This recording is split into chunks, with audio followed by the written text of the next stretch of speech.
Uplift, Conversations with Visionaries, is an inspiring interview series showcasing the journeys of successful entrepreneurs who not only excel in their fields, but also use their success as a force for positive change. It's Uplift, Conversations with Visionaries. I have Taylor Proctor with me. Taylor, I'm so excited to get inside your world. Let's talk first about what is one of the greatest accomplishments that you've achieved in your business, something that you're maybe most proud of? I think my proudest accomplishment is I had an idea to be an 8-figure entrepreneur just walking and meditating one day. And I was like, how, like you instantly get into that, how am I going to do this? And then you get wrapped up into it and it gets, demoralizing. And so I was like, no, I'm not going to do that. This idea came to me. I'm just going to roll with it. And so I did a series of crazy things where it was just like constantly telling myself that I could be an 8-figure entrepreneur, having no idea how, just constantly looking at, okay, what am I saying to myself and how am I putting expectations on it versus just leaning into this idea and rolling with it. And in that, I did all these crazy actions. And 2 weeks later, after having the initial idea, which felt crazy, I went to a event and I didn't know anybody there. And I ended up meeting this woman who lived 10 minutes away, less than 10 minutes away from my house. And her and I really had a connection. And she's like, you should come over to my house. I want to talk to you and chat more. And by the end of our conversation at her house, again, within that 2 weeks time frame, she offered me a job and as a contractor, so all still through my business as a fractional executive. And she's like, I need you on my executive team. So I was like, okay, awesome. We negotiated on what that would look like and all these other pieces. And at the end, after I'd signed the contract and said, yep, I'll be a contractor for you. We'll do fractional executive work. We'll get this going. Again, all ran through my business, still running my business. And she's like, okay, awesome. So we're going to look to sell the company in 3 to 5 years for $1 billion. And we were already working with an M&A broker. We're already doing all these things. I'm like, awesome, cool. I can step in. I was coming in as the COO. So I'm like, I can step in and start working with that M&A broker, et cetera, et cetera. So I come back home after being at her house and talking through all these other pieces, and I've already signed the contract. And I go back to the contract and I look because I knew I had a percentage. I had negotiated to own a percentage of the company as well as come in and be paid. And I looked and I had 1% equity in the company as part of my contract. And I was like, wait a minute, what's 10% of or 1% of $1 billion? And it's $10 million, and $10 million is 8 figures. So it was like this really cool experience of like, holy smokes, like this is what you can accomplish if you just put your mind to it and don't get caught up in all of the hows and the whys and like all of these pieces. Suddenly opportunities just drop out of the sky because I literally did not know her. And I think it's one of my proudest accomplishments because it actually pulls the mindset and the emotional, which at a certain point as a business owner, that's 80% of the game, right? Once you know what you're doing, it's 80% emotional and mindset work and 20% actually like doing the job. And that to me is such an emotional and mindset work piece that in a 2-week time frame of like fully focusing, I had an opportunity drop in my lap, and I have 1% ownership in a global women's network and company that is going to be sold for $1 billion in 3 to 5 years, which is really awesome. So right now, that's amazing. Okay. And some people are saying to themselves, okay, well, she's different than me. So let's talk a little bit about one of the low points in your life. I know a lot of very successful people, they've been broke, they've struggled. Can you share with us where you've been?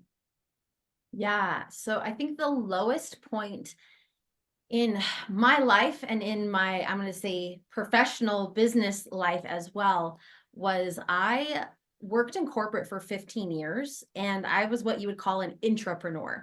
So I literally was handed the keys to a department and they said, make it happen. So in a 3-year period, I went from 0 employees to 30, from one service, which we had to figure out how to do, to 5, from one language to 5. And I actually spent 6 weeks living in Edinburgh, Scotland, setting up an international team for our EMEA market, speaking French, German, Spanish, and Italian. And so like in a 3-year period, like massive growth. And it's because I treated it like it was my own business. I had partnered with a colleague and she had made a suggestion to run a test over the summer. And in my gut, I knew, I was like, that test is not going to work. And she kept on pushing. And I was like, okay, fine, we'll give it a shot. So we gave it a shot, and the productivity and the production and the quality of the team's work just tanked. So much so that our client, who was Google, was not happy and was thinking of like, hey, we're going to pull our contract, which we can't have that, right? We have an entire team dedicated specifically to this client. And so we had to do this massive reset to get the team back up to snuff and get everybody on board and save the client and save our jobs. And in that, I had 2 team members who, for whatever reason, thought that I was doing this first off on my own. I had colleagues that were working with me. We were growing this at this point. I'd brought them in, but also that they thought I was doing it on their own and that I was trying to fire the whole team. Simply not true. Logically looking at it, completely not true. Like, why would I shoot myself in the foot, let alone the team that I've grown for 3 years and the department I've grown for 3 years? But they went around and told everybody on the team. Then they went to social media and they started to drag my name through the mud. And at that time, I also had my side business where I was doing coaching, and they told the whole world that I was a terrible person and that they tried to cancel me. And it was so crazy to me because it felt like my world was ending. It felt like, I think in the last couple years, seeing online and social media, one of the biggest fears of entrepreneurs, if you are the face of your company, is being canceled for like whatever reason.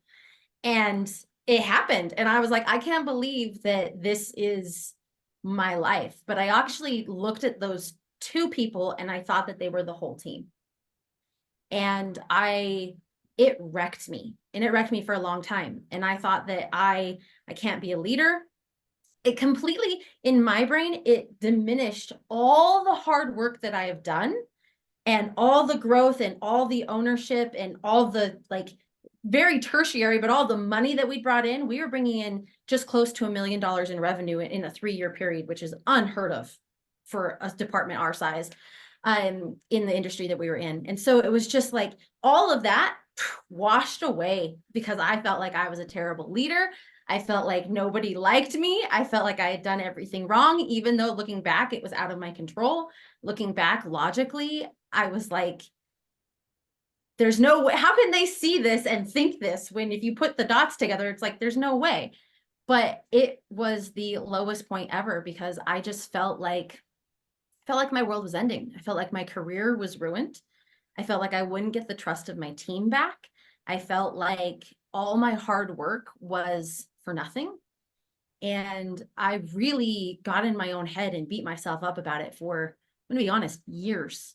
It's taken a very long time for me to be okay with stepping back into leadership positions and having a large team, and okay with managing the culture of things and knowing that I'm making decisions on the ways that I need to.